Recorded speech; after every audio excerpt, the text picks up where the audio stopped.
Hey guys, it's Vampire Mike from Sega CD Universe, and I'm doing a quick video before I head into work. This crossed my mind from talking to some friends online about video games, and I figured I'd tell just a couple little stories. So this is how I got introduced to the Sega CD and how I eventually purchased one and got really enamored by it as a kid and it being one of my favorite systems, etc. So initially, and I've told this before, my friend Nikki, there's two Nickies. So Nicky R, I don't want to say his last name, he had one as a kid. He always seemed to have, his parents were divorced, so I think the dad would get him extra stuff and whatever to try and kind of make up for it. And he always had like the newest and greatest video game systems. So I come over one day and he's like, "Oh, you want to try the Sega CD? Sewer Shark. If you've played Sewer Shark, it's a shooter on rails in full motion video, so everything looks real. It's filmed, it has actors in it, everything looks real. There might be some like claymation or stop motion or stuff like that, but for the most part, it's realistic looking. It's a small screen with a lot of a HUD, a heads-up display around it. I could not believe we were playing a game, even though it was small and grainy. No one had big TVs, so you couldn't tell it looked like crap. That looked so real, that you were interacting limitedly in some aspect to a game that looks so real. Still one of my favorite games on the system. I've beat it maybe 3 or 4 times. It's very hard at the end. You have to shoot a lot of stuff. It's great, but I was so into it. And I wanted to see what else the Sega CD had to offer. I don't know what other games he had for the Sega CD. I can't remember, if any, because the pack-in title was Sewer Shark.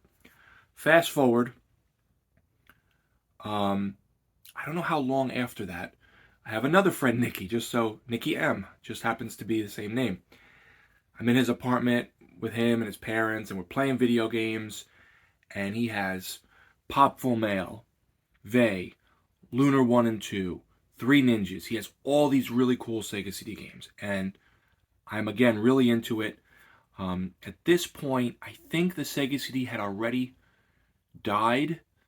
I don't remember how old I was. I want to say I was about 12, maybe, yeah, I would say about 11 or 12. I do remember there was ads in magazines that would say like, order the Sega CD for $100 and we'll throw in these 2 games for free, and then we'll throw in, so I would always like joke with him and say like, I ordered this, look, I got all these games, but I didn't. So eventually, for some reason, he was big into collecting, and he still is. What he does now is he goes and he brings wrestlers and sports people to conventions, and he like manages them, and they get like autographs, and I guess he gets part of that somehow.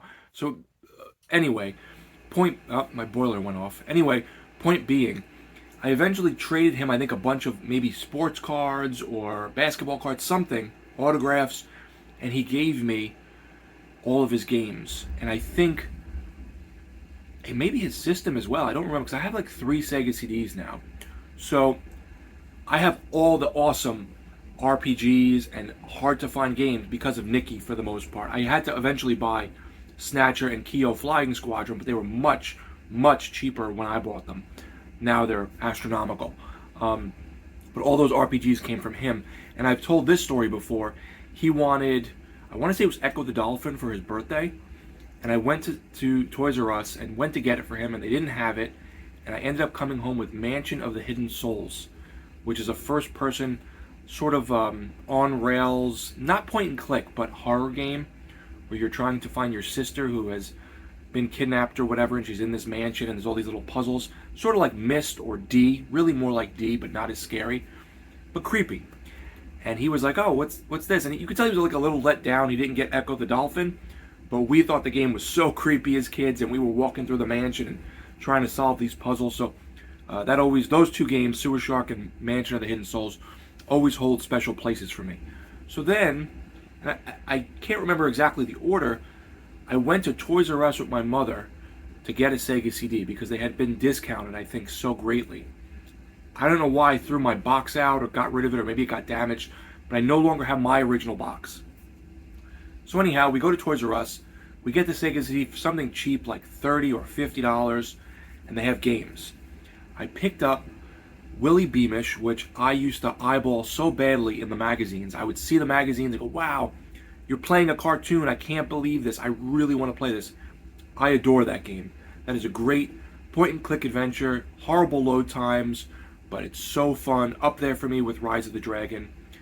I also picked up NXS to make my video, which is funny because I was becoming a big fan of NXS, or I think actually the game might have gotten me into them, along with the Lost Boys because they were on the soundtrack. I loved NXS. It's still one of my favorite bands. And Lords of Thunder I either got then or shortly thereafter, which is a very sought-after, fun side-scrolling shooter where you turn into like a mech and you get these power-ups, and the power-ups manipulate the weapons you have when you shoot. And till this day, the Sega CD has some great, great titles. Admittedly, some of the slower, like full-motion video stuff that I love didn't age particularly well, because if you play through them once, it's like, well, what am I going to do now? But I still love games like Night Trap, Rise of the Dragon. Snatcher is phenomenal. You know, there's some great RPGs. Lunar 1 and 2. Vey I thought was decent from what I played, but I prefer Lunar. Dark Wizard I couldn't get into because I'm not a big strategy RPG guy. I am with certain ones, like Vandal Hearts. I'm trying to think what other strategy RPGs. There's quite a few, but that one for some reason was a little too micromanagey for me. I think I really need to sit back down with it. Popful Mail, even though it's kind of hard and I don't have time for it fully. But this was my little story of first coming into contact with the Sega CD, falling in love with it, and the full motion video, and then later getting my own. So I eventually did get a replacement box for the system. It's like a Madden football box with the Sega CD, you know, like it packed in, from my friend Trevor. I forget what his YouTube name was. He hasn't made a video in many years, but he eventually traded me the box. So I have that on display. And then that led to me just loving full motion video, playing, you know, games like The Seventh Guest, or really Phantasmagoria 2 was one of my favorites. Harvester. So there's lots of games I really enjoy that are full motion video. On the Dreamcast, Web Mystery, Cat's Eye was one I enjoyed that was full motion video.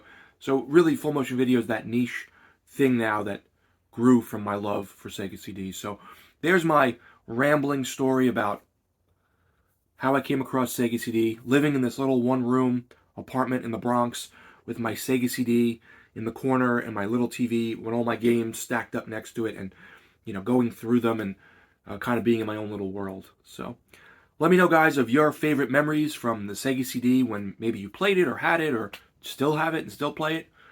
I would love to hear them down in the comments. It's Vampire Mike from Sega CD Universe. Be good.